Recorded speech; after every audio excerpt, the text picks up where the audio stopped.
बाजार के big picture समझाने के लिए अब हमारे साथ हैं हीलियोस इंडिया के सीईओ दिनशो ईरानी। ईरानी साहब, गुड आफ्टरनून। शुक्रिया आवाज़ के दर्शकों के लिए समय निकालने के लिए। कैसा फील कर रहे हैं इस मार्केट को लेकर? इतनी ज़बरदस्त आउट परफॉर्मेंस, ऐसी आउट परफॉर्मेंस हमने पहले कहीं नहीं देखी। मतलब डीकपलिंग की हर बार हम बात करते थे, इस बार तो डीकपलिंग वाकई में दिखाई दे रही है स्क्रीन के ऊपर, और पूरा का पूरा डोमेस्टिक फ्लोज की वजह से ये मार्केट ने इतना डीकपल किया है। तो आप कैसा फील कर रहे हैं इस मार्केट को लेकर? आप अनु जी, धन्यवाद आपके शो पर आमंत्रित करने के लिए। पहली चीज तो मैं बहुत ही अच्छा फील कर रहा हूँ कि आपसे हिंदी में बात हो रही है। नॉर्मली अंग्रेजी में बात होती है आपसे, तो हिंदी में बात करने के लिए और अच्छा लग रहा है। But anyway, having said that, Anu ji, हमें तो शुरुआत से ही इंडिया पे, मतलब काफी टाइम से हम बुलिश रहे हैं इंडिया पे। इनफैक्ट जून में ही हम लोग बुलिश हो गए थे, जून जुलाई के आसपास, क्योंकि हमें यही लग रहा था कि इंडिया इस बार हटके ही रहेगा थोड़ा।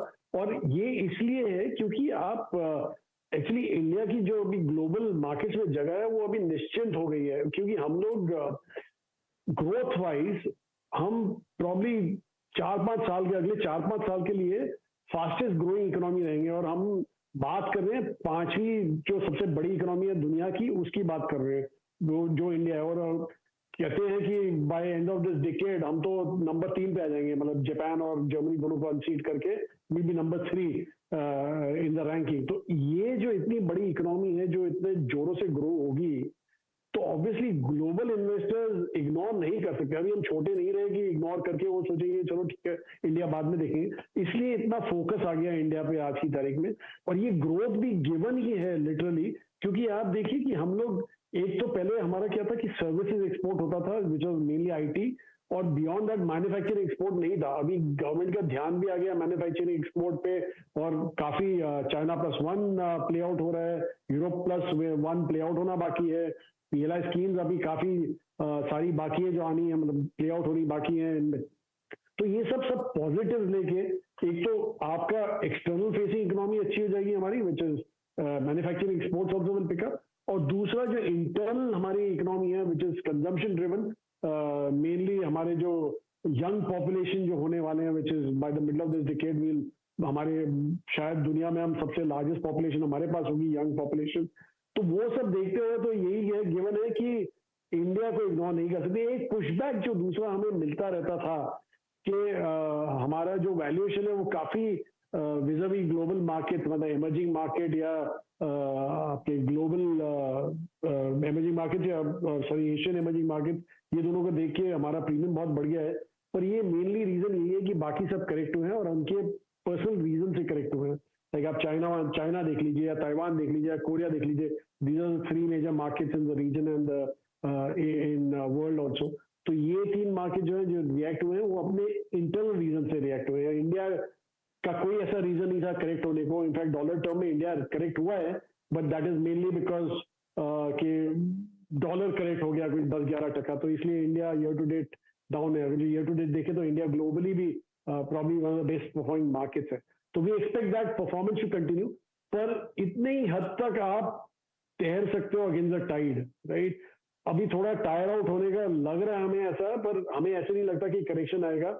हमें तो फ्लैट लाइनिंग लग रही है मार्केट में अगले 2 क्वार्टर्स के लिए। पर एनीवे देखते हैं, अगर जो बाजार बाकी ग्लोबल बाजार स्टेबल हो गए तो इंडिया तो फिर से रैली चालू हो जाएगा। चलिए दिनशो जी, आपका म्यूचुअल फंड भी बहुत जल्दी मार्केट में आएगा। इन प्रिंसिपल अप्रूवल तो आपको मिल ही चुका है सेबी से, तो फिर आपको काफ़ी पैसा और मिलेगा उसको। आप फिर इस लेवल पर कहाँ अपॉर्चुनिटीज़ हैं? एक आध, क्योंकि आप स्टॉक स्पेसिफिक बात करते हैं, कोई एक आध इन्वेस्टमेंट बताइए जो आपको काफ़ी अच्छी लगी रिसेंटली, आपने जो की हो, जो पीएमएस में की हो, जो आपको अच्छी लग रही है इस समय काफ़ी। देखिए, हमारा एक्चुअली म्यूचुअल फंड आने में बहुत टाइम है, क्योंकि अभी तो इन प्रिंसिपल अप्रूवल मिला है, अभी अप्लाई करने के लिए और टाइम निकलेगा।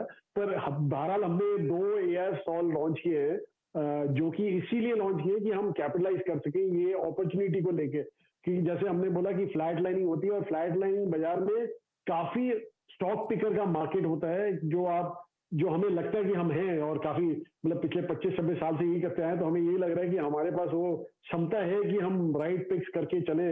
और दूसरा, आपने बोला कि मैं स्टॉक की बात करूं, मैं उल्टा स्टॉक की बात नहीं करता हूं, मैं तो इंडस्ट्रियों की बात करता हूं। बट एनीवे, आपने जो टॉपिक पिकअप किया है। तो हमने 12 रिसेंटली एक नए स्टॉक्स आइडेंटिफाई किए हैं। एक तो हमने आप मिड कैप बोल सकते हो, लेकिन नॉर्मली प्राइवेट बैंकिंग में mid cap also is a large cap, but the fact is कि मिड कैप स्पेस में हमने दो प्राइवेट सेक्टर बैंक्स आइडेंटिफाई किए हैं, और वो इस बेसिस पे किए थे कि even in the worst of times उन्होंने उनके एनपीए दो ब्लोट अप हो गए थे, लेकिन they manage it very well on the way down. तो इसलिए हमें लग रहा है कि ये जो दो बैंक्स हैं जो हमने आइडेंटिफाई किए हैं वो काफी स्टेबल रहेंगे आगे चलते हुए, और उल्टा जो प्रोविजनिंग उन्होंने करी हुई एग्रेसिवली वो शायद राइट बैक हो जाएगी, निम्स बढ़ जाएंगे, तो उसके चलते वो किया है। और दूसरा जो हमने एक और थीम आइडेंटिफाई की थी पहले, जो हम बोलते थे अफोर्डेबल लग्जरी, मतलब एस्पिरेशनल स्पेंड्स वगैरह, उसमें हमने दो और आइडेंटिफाई किए। एक तो बेसिकली एक रिटेलर है जो रिसेंटली लिस्ट हुआ है, वाइट गुड रिटेलर है, जो हमें बहुत अच्छा लगता है। हमें तो लग रहा है कि अभी उसमें शुरू ही हुआ है, इनफैक्ट हमने तो आईपीओ टाइम से ही लेना चालू कर दिया था वहां पे। और दूसरा हमने एक फार्मा कंपनी की है आइडेंटिफाई, जो स्प्लिट हुई थी फ्रॉम अ लिस्टेड एंटिटी और डीमर्ज हुआ था उसका एंड गॉट लिस्टेड। तो ये दो स्टॉक और हमने ऐड किए हैं। अदरवाइज तो आपको सब पता है हमारे पास क्या क्या है और क्या बात होती रहती है। चलिए, पिछली बारी जब आपने हमारे से बात की थी तब आपने थोड़ा सा इंडिकेशन दिया था कि टेक्नोलॉजी से थोड़ा सा बच के रहे। क्या वहां पर आपने पोजीशंस थोड़ी सी ऑफलोड की हैं? और ये जो इस समय स्थिति उभर कर आई है, क्या और भी दबाव की गुंजाइश है आईटी कंपनियों में? क्योंकि लेटली फिर से भारी मुनाफा वसूली की ग्रिप में आते हुए आज भी इस समय मार्केट को ड्रैग आईटी ही कर रहा है। जी, हमने ऑफलोड नहीं किया, हमने सीधा जीरो कर दिया। हमने पूरे सब स्टॉक बेच दिया आईटी में। हमारा वेट आईटी में अभी जीरो है, और हमारा कॉल यही था कि एक्चुअली आप अगर जो पिछले हिस्ट्री में देखें तो नॉर्मली आईटी कंपनी जो होती है वो they call out what they see today. उनका आगे का जो इंटरेक्शन होता है क्लाइंट के साथ वो काफी गार्डेड रहता है। वो ईयर एंड के आसपास ही उनको भनक पड़ती है कि आगे चल के क्या होगा। तो इसलिए हमें यही लगा कि आज की तारीख में तो सब ठीक होगा, क्योंकि पिछले सब कॉन्ट्रैक्ट्स हैं उनको एग्जीक्यूट करने हैं। पर एक बार जब ये स्लो डाउन बिल्ड इन होता है, और आपने देख लिया है, आपने देखा है कि कैसी कितनी सारी कंपनियां यूएस में और टेक कंपनियां यूएस में ले ऑफ कर रही हैं अपने लोगों को, ऐप कंपनीज ले ऑफ कर रही हैं अपने लोगों को। तो इट्स ऑब्वियस कि मैटर ऑफ टाइम है बिफोर हमारे इंडियन आईटी को भी थोड़ा हीट फील होगा इसका। और ऑलरेडी आप अगर जो देखिए सितंबर क्वार्टर के जो नंबर्स आए थे उसमें कमेंट्री थोड़ी चेंज हुई। जून क्वार्टर में इतनी चेंज नहीं हुई थी जितनी सितंबर क्वार्टर में चेंज हुई है। Caution has crept in, utilisation levels are moving up, तो obviously hiring has gone down. तो ये सब जो इंडिकेटर्स हैं व्हिच आर ऑब्वियस के आगे चलते उनको भी थोड़ा कॉशन बरतना है। इसलिए आप देखेंगे दिसंबर क्वार्टर के जब नंबर्स आएंगे then you start seeing this commentary. तो हमें तो लग रहा है कि अभी चालू है यहाँ पे। ऑलरेडी आप देखिए कि इवन प्री कोविड अभी भी 30 से 35% प्रीमियम पे है सारी स्टॉक, जबकि ग्रोथ रेट्स में just come back to slightly higher than pre COVID level. That's why caution बिल्कुल ही बरतना चाहिए आईटी सेक्टर में, और अभी तो मौका नहीं है शायद घुसने का। निशा जी, लास्ट टाइम जो समीर से बात हो रही थी तो उन्होंने कहा था कि उन्होंने रिसेंट एक जो आईपीओ आया था शायद कैंपस में इन्वेस्ट किया था आप लोगों ने, शायद कैंपस फुटवेयर में। ये जो अभी रिलैक्सो जो बोल रहा है और उसको लेकर जो थोड़ा सा एक डर लग रहा है कि शायद लोअर लेवल में अभी भी थोड़ा पेन है, मतलब क्लियरली एक शार्प डिफरेंस दिख रहा है जिस तरीके की परफॉर्मेंस मेट्रो ब्रांड्स दिखा रहा है कंपेयर टू रिलैक्सो दिखा रहा है।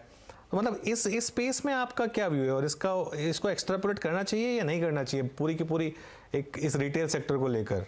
नहीं जी, बिल्कुल नहीं करना चाहिए, क्योंकि हमें तो आप रिलैक्सो का आपने बात किया है, दैट इज बेसिकली हवाई चप्पल है। हवाई चप्पल अभी बिल्कुल ही लो कैटेगरी जैसा। तो इसलिए हमने बोला था कि हम लोग देख रहे थे कि ऐसी स्पेस जहां पे एस्पिरेशनल स्पेंड्स हो। नाउ इनकम ज्यादा होने से आप चप्पलें कोई 4 नहीं पहनेंगे दिन में, एक ही चप्पल पहन के घूमेंगे शायद अगर घूम रहे हैं तो वो तो साइड में रखिए। लेकिन दूसरा प्रॉब्लम उनका ये भी हुआ कि जो एक्चुअली 90 रुपए से अगर 100 रुपए के बीच में 110 120 जो भी उनका यूनिट प्राइसिंग है, वहां पे अगर जो रॉ मटेरियल प्राइस बढ़ जाते 30-40% तो गुंजाइश नहीं रहती to pass on at that price level, क्योंकि वहां पे इम्पैक्ट बहुत ज्यादा हो जाता है on the end consumer who is buying those sleepers. तो इसलिए उनको तो अलग ही प्रॉब्लम हुआ है वहां पे। भारत जैसे आपने कैंपस की बात की और मेट्रो की बात की, ये क्लोज शूज वाले हैं, एंड यहाँ पे एक्चुअली मेट्रो तो ज्यादा ही प्रीमियम हो जाता है, बट कैंपस इतना प्रीमियम नहीं है, it is a mass appeal segment. तो उसका कंपटीशन क्या है? वहां पे तो बड़े सारे ओपन स्लीपर्स में तो बड़े सारे कंपटीशन है, पर ये लेवल पे कंपटीशन अगेन ब्रांडेड अगर जो आप जाएं, मतलब एडिडास वगैरह तो काफी प्रीमियम में आ जाते हैं। तो इसलिए हमें यही लगा कि ये ब्रांड है जो कैप्चर कर सकता है ये market which is of aspirational brand. तो एक्स्ट्रापोलेट बिल्कुल मत कीजिए। आई थिंक के शेप रिकवरी जो है वो यहाँ फुटवेयर में भी चालू है। जो लोअर रंग वाले हैं वो गिरते हैं और जो एस्पिरेशनल वाले हैं वो अच्छे कर रहे हैं। दिनशॉ जी, फिर ये के shape recovery largely consumption sector के पर भारी नहीं पड़ेगी, क्योंकि ये प्रीमियमाइजेशन एचयूएल भी नोटिस कर रहा है। एचयूएल ने कहा मास मार्केट से ज्यादा पॉपुलर ब्रांड्स बढ़ रहे हैं, पॉपुलर ब्रांड से ज्यादा प्रीमियम ब्रांड्स बढ़ रहे हैं।